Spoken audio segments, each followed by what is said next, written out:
During this time, around 1998, the GBC and their supporters of the multi-guru system were making a big issue, when they had been for some time, where they claimed that the current gurus were traditional gurus. This term was used to reinforce their claim that the current gurus were acting as regular Diksha gurus in the traditional and bona fide sense. They were carrying on with the tradition of the disciplic succession, and therefore they were acting as traditional gurus as opposed to being a Ritvik representative of Srila Prabhupada, where Prabhupada would remain the current Diksha guru even after he physically departed this world. They claimed that that system was not at all traditional, and therefore they argued it had to be rejected, that it was bogus.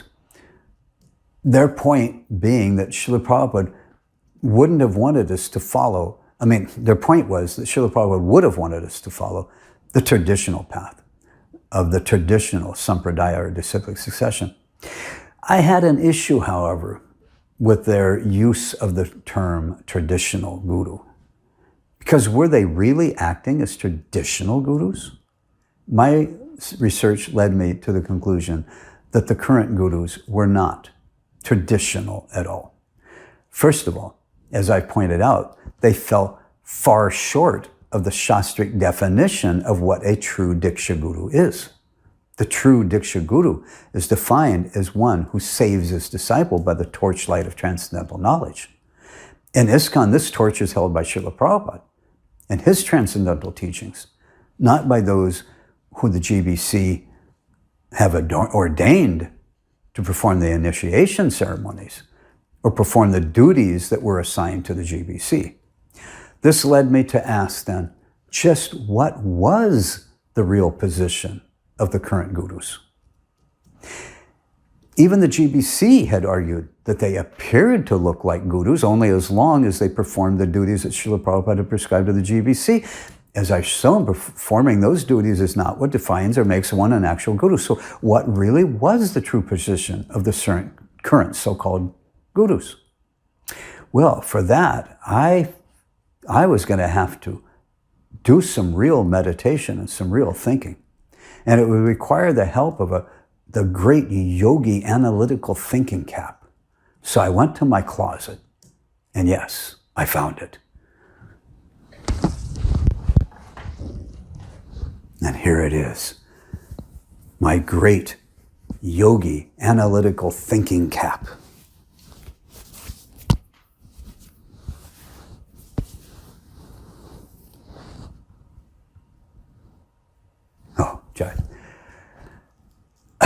So, after putting on the cap and meditating and chanting the transcendental sound vibrations of the Hare Krishna Maha Mantra, Hare Krishna, Krishna Krishna, Hare Hare, Hare Ram, Ram Ram, Hare Hare, another huge crack in the GBC's position regarding the Guru issue was revealed to me.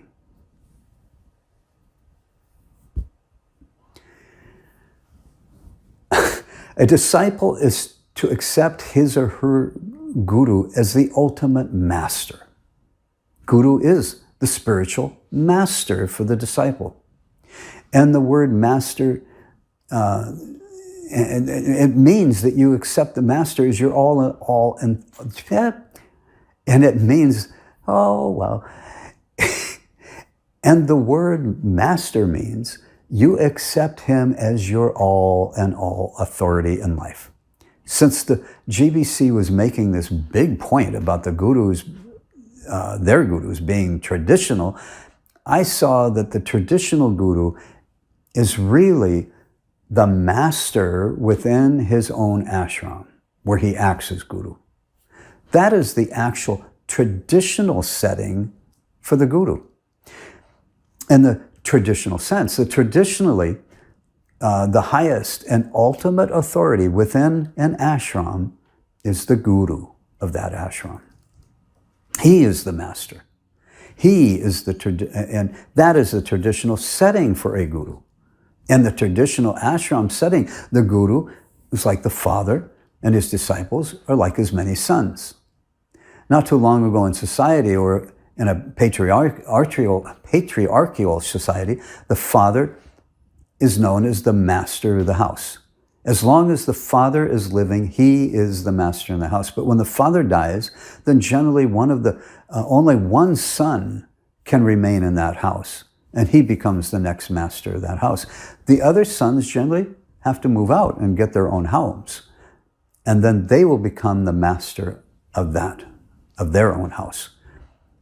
It breeds conflict and mayhem for there to be 2, 3, 4, 11, 111, men all claiming themselves as the master of the same house. There can only be one true master of the house. Otherwise, the situation will descend into chaos. That is the case amongst householders, and it is also the case amongst gurus. As long as the guru is present in the ashram, he is the master, and his disciples are like spiritual sons.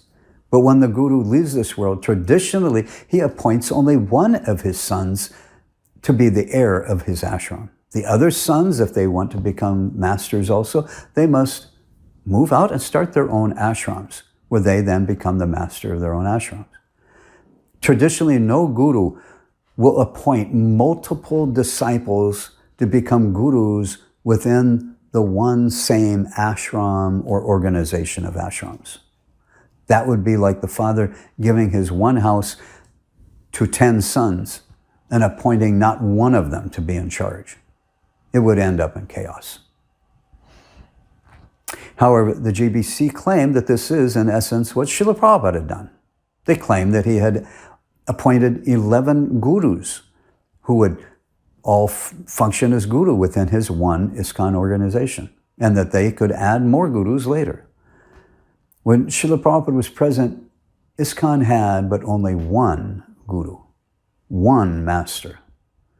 And in order for the ISKCON mission to continue on smoothly, after his departure, he established the GBC, and he instructed that in his absence, the GBC, as the entire governing body commission as a whole, would become the ultimate authority for ISKCON. Okay, it's still summer, and this is hot. Good in the winter, though, especially with shaved head. That was a Prabhupada hat, we called them, for those who don't know. Yeah, because Srila Prabhupada used to wear them. Anyway, this is from Srila Prabhupada's last will and testament. 1, the governing body commission, the GBC, will have the ultimate managing authority over the entire International Society for Krishna Consciousness.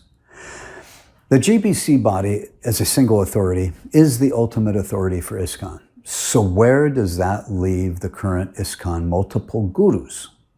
According to Guru Sadhu Shastra, the disciple must accept one's guru as his ultimate authority. But one can only have one ultimate authority, and Srila Prabhupada instructed that in his absence, the GBC shall become the ultimate authority for ISKCON. Again, where does this leave the ISKCON gurus? In the years before Srila Prabhupada departed, Srila Prabhupada never spoke or wrote about there being any other authority within his ISKCON mission, other than himself and the GBC.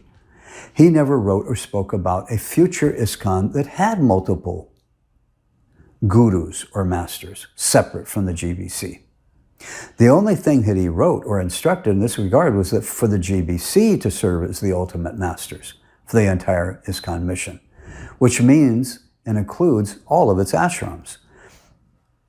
And even more, Srila Prabhupada had assigned duties to the GBC they were to oversee the spiritual well-being of the members in their zones, where they were to give spiritual guidance. So where does this leave the current gurus or masters? When we review the duties that Srila Prabhupada had assigned to the GBC, we clearly see that he prescribed them to be spiritual authorities for ISKCON, not mundane managers. They were to give spiritual guidance, care for the spiritual well-being of the members in their zone, and collectively, they were to be the ultimate authority or masters for the members, both senior and new.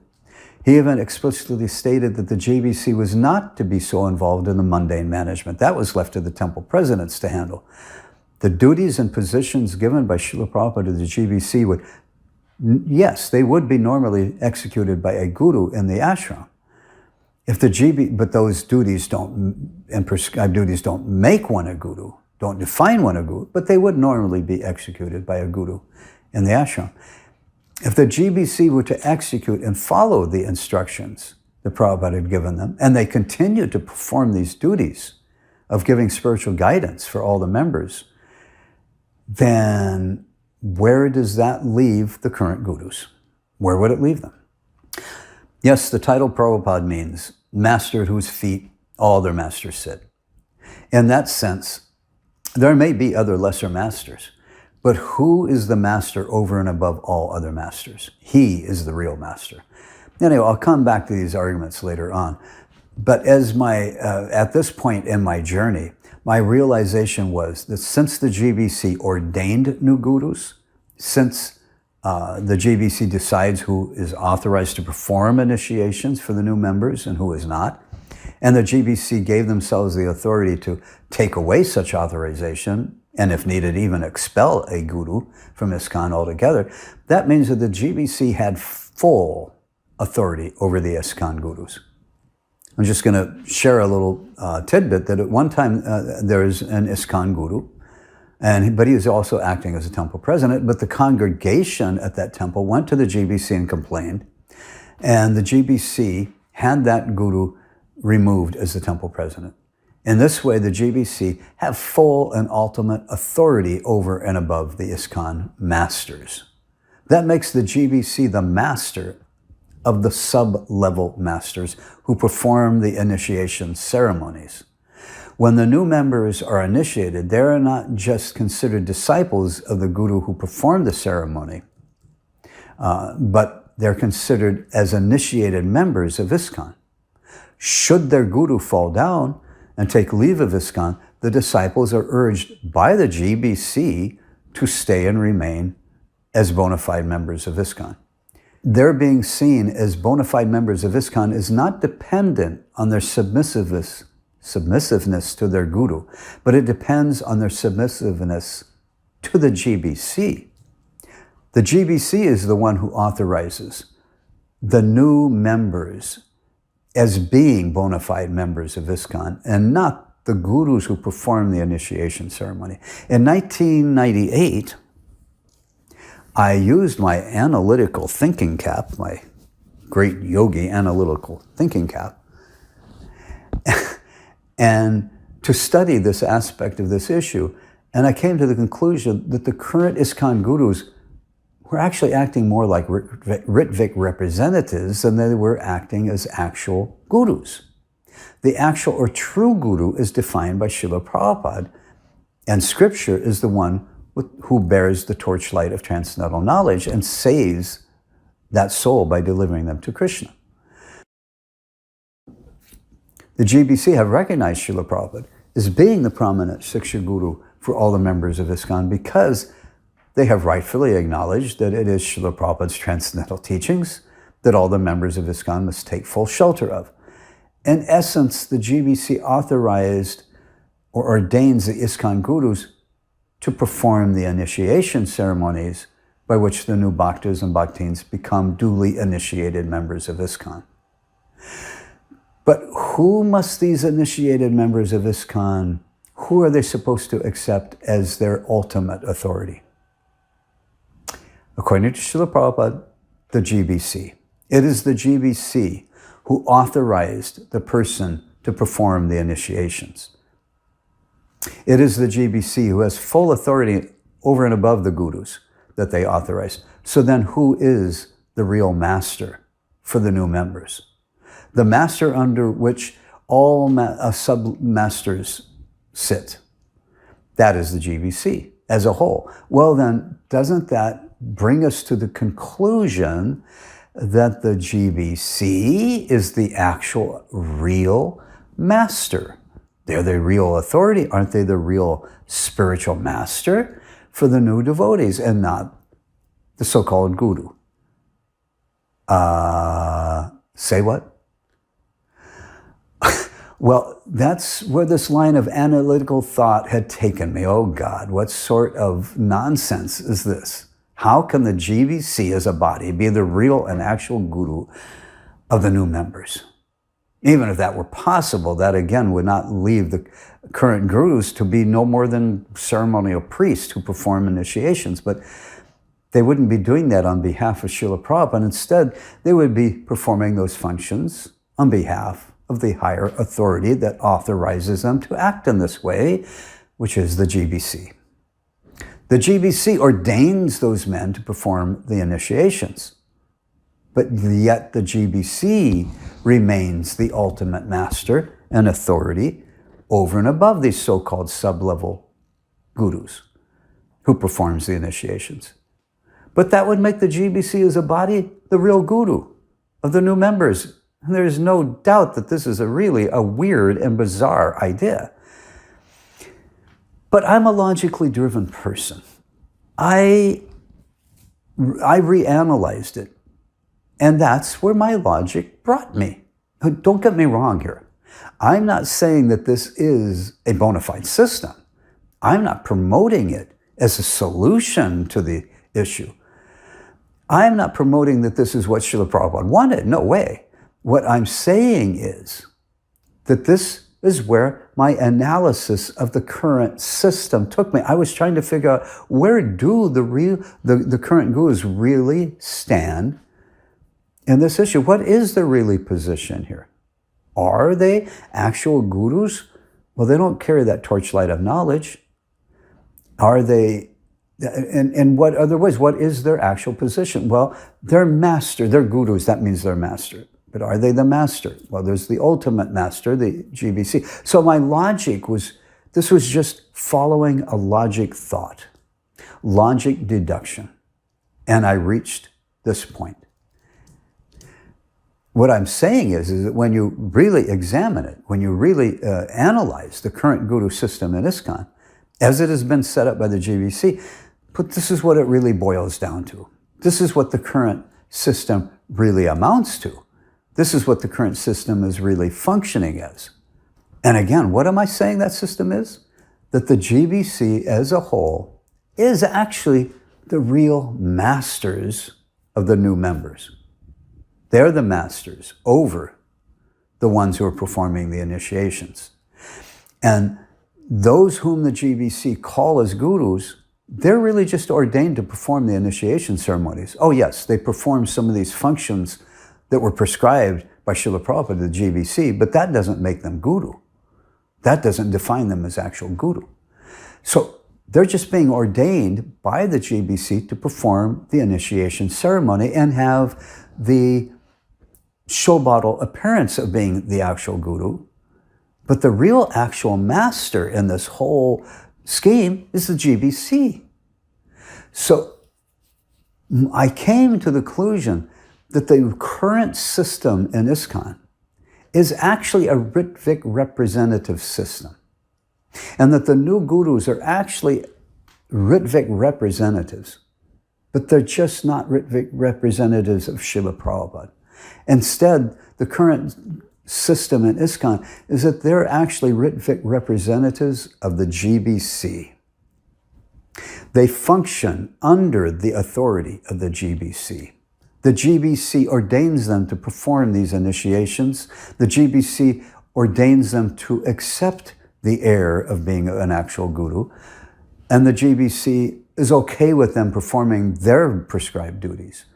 But this is all under the authority of the GBC, which means the GBC is the real master.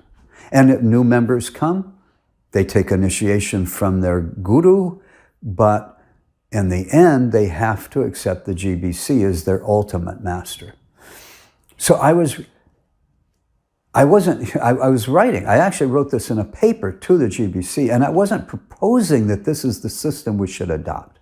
I mean, no way. Absolutely no way. What I was doing, however, was just analyzing what the real state of the current guru system was in ISKCON. The GBC were claiming that the current system that they had set up was the traditional system. My analysis was that it wasn't at all traditional. It is even further from traditional than the system of the Ritvik representative of the Acharya system, because this is a Ritvik representative of the GBC system. And that was weird. Yeah, quite rightly. I mean, that was pretty bizarre. Well, yeah, exactly that too. The thing is, I came to that conclusion as I was writing my next email to send off to the GBC. And as I wrote it, I could see just how weird and bizarre it really was. But not my conclusion. My conclusion was not weird and bizarre. What was really weird and bizarre was the current system in ISKCON.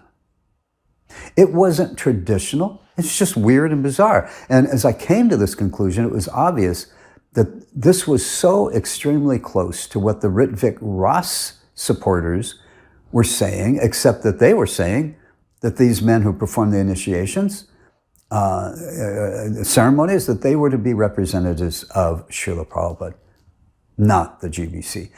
Still, I chose to write down these conclusions and send them off to the GBC. Why? Well, I did not do it because I had crossed over and was now supporting the Ritvik Ras idea. I wasn't trying to use this to show, hey, why don't we just, it's already almost like Ritvik, why don't we just accept Ritvik system? No, I wasn't doing that, not at all. I still had my reservations. I still thought that the system of Ritvik, an ongoing Ritvik system, where the spiritual master was no longer living and present and could no longer make the last final decision on whether to accept someone. You can't force a guru who is no longer living to be their disciple. So I still had my reservations. So I wasn't supporting the Ritvik system, the Ritvik Ras system. But the point why I wanted to send it off to the GBC is that the GBC had been dealing very harshly with the Ritvik Ras supporters. They labeled them as fallen, as envious. They were being kicked out of the temples. Their services were taken away. Their ability to serve Srila Prabhupada was taken from them. But who were they? They were our fellow God brothers and God sisters. They were souls who had dedicated their lives to lovingly serve Srila Prabhupada and Lord Krishna. They are very rare souls who have dedicated their lives to the propagation of the holy names of Krishna. And they should be shown that respect.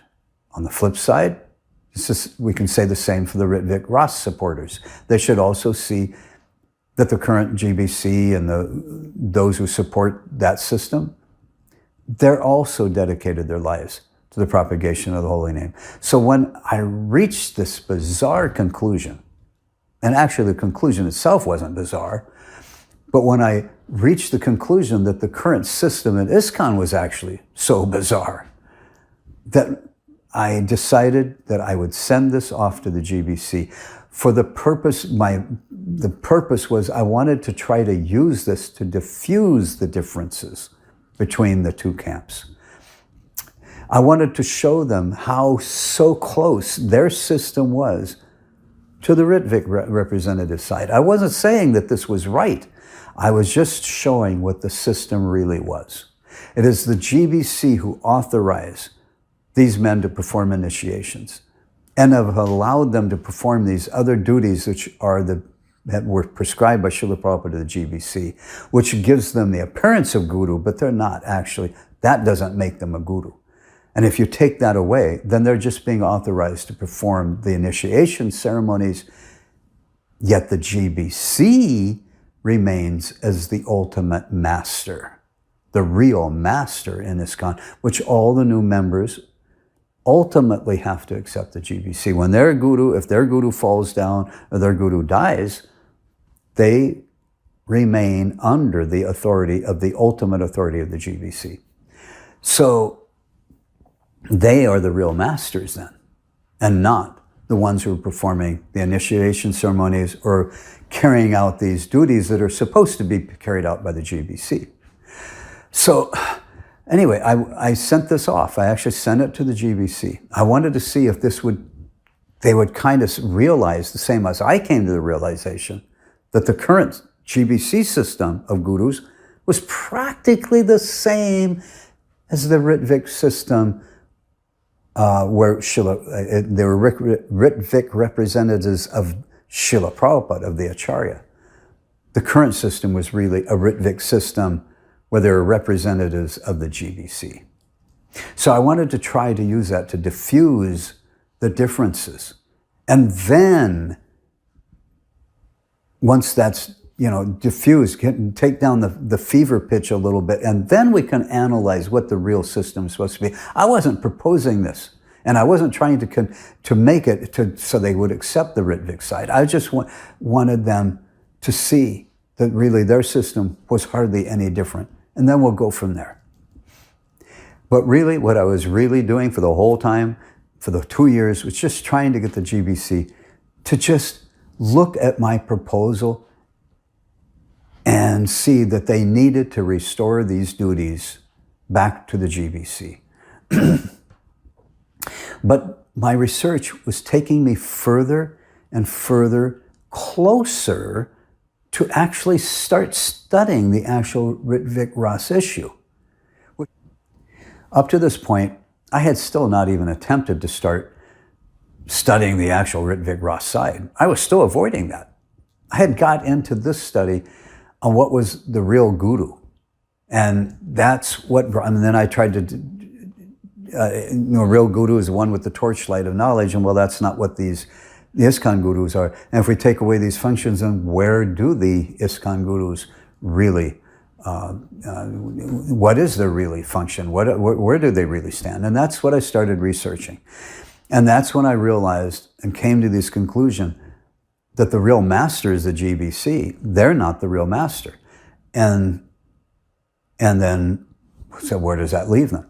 So it leaves them as basically Ritvik representatives of the GBC. So I wrote this to the GBC, and what I asked is, I proposed that they start referring to the ISKCON gurus as representative gurus, because they are representing the authority of the GBC. The GBC ordains them and authorizes them to perform the initiation. So I was saying that they should be known as representative gurus. I wasn't doing it so that to really, I just wanted to diffuse the situation. And actually, when I wrote it, and I thought, why am I doing this? I really didn't, I was really kind of questioning myself. But I sent it off. And what I really wanted them to do was just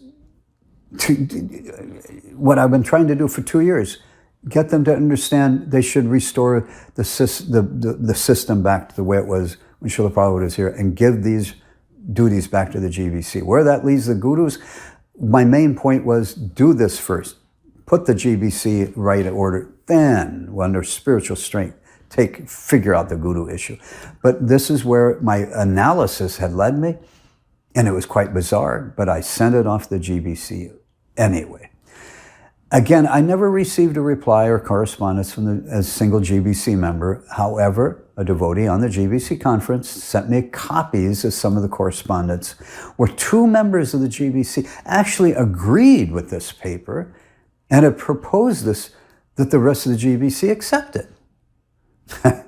Those 2 members, well, one of them was Bhakta Charu Maharaj, and the other was our godbrother Sridhar Swami. But again, I never got a reply from the GBC.